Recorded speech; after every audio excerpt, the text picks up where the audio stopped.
Game of loans திரை விமர்சனம். Nivas Adithan, Abhinay, Advik, Esther மற்றும் பலர் நடிப்பில் அபிஷேக் லெஸ்லி இயக்கத்தில் ஜோ கோஸ்டா இசையில் வெளிவந்திருக்கும் படம் தான் கேம் ஆஃப் லோன்ஸ். படம் எப்படி இருக்கு வாங்க பார்க்கலாம். ஆன்லைன் சூதாட்டத்திற்கு அடிமையாகி அதன் மூலம் ஆன்லைன் ஆப் ஒன்றில் கடன் வாங்கும் ஹீரோ நிவாஸ் ஆதித்தன் அந்த கடனால் எதிர்பார்க்காத விபரீதத்தை எதிர்கொள்ள வேண்டிய சூழல் ஏற்படுகிறது. அந்த சூழல் என்ன, அதிலிருந்து அவர் தப்பித்தாரா இல்லையா என்பதை உண்மை சம்பவங்களின் பின்னணியில் அதிர்ச்சிகரமான கற்பனையோடு சொல்வதுதான் கேம் ஆஃப் லோன்ஸ். ஆன்லைன் சூதாட்டத்திற்கு பணத்தை இழந்து கடனாளியானவர் தற்கொலை என்ற செய்தியை அடிக்கடி படித்துவிட்டு அல்லது தொலைக்காட்சியில் பார்த்துவிட்டு சாதாரணமாக கடந்து போவதுண்டு. ஆனால் இந்த படத்தை பார்த்தால் அந்த தற்கொலைக்கு பின்னணியில் சில மர்ம மனிதர்கள் தூண்டல் ஏன் இருக்கக்கூடாது என்று நிச்சயம் யோசிக்க வைக்கும்.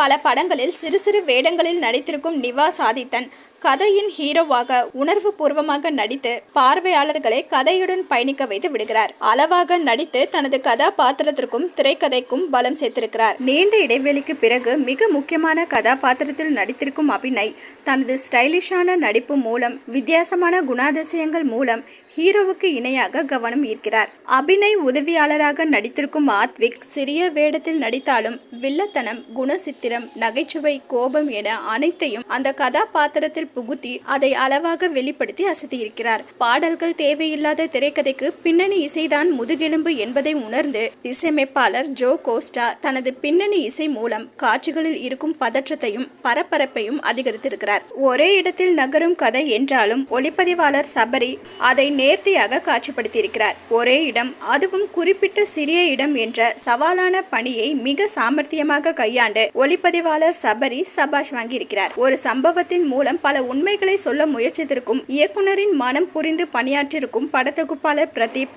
வசனங்கள் நிரம்பி இருக்கும் காட்சிகளாக இருந்தாலும் தனது நேர்த்தியான படத்தொகுப்பு மூலம் படத்தை தொய்வின்றி நகர்த்தியிருக்கிறார்.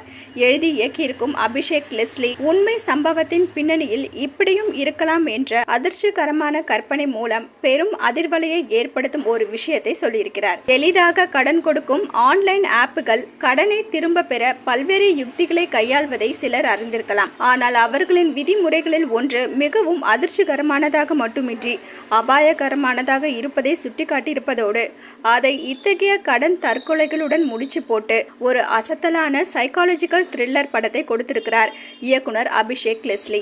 மொத்தத்தில் கேம் ஆஃப் லோன்ஸ் அசத்தலான சைக்காலஜிக்கல் விளையாட்டு.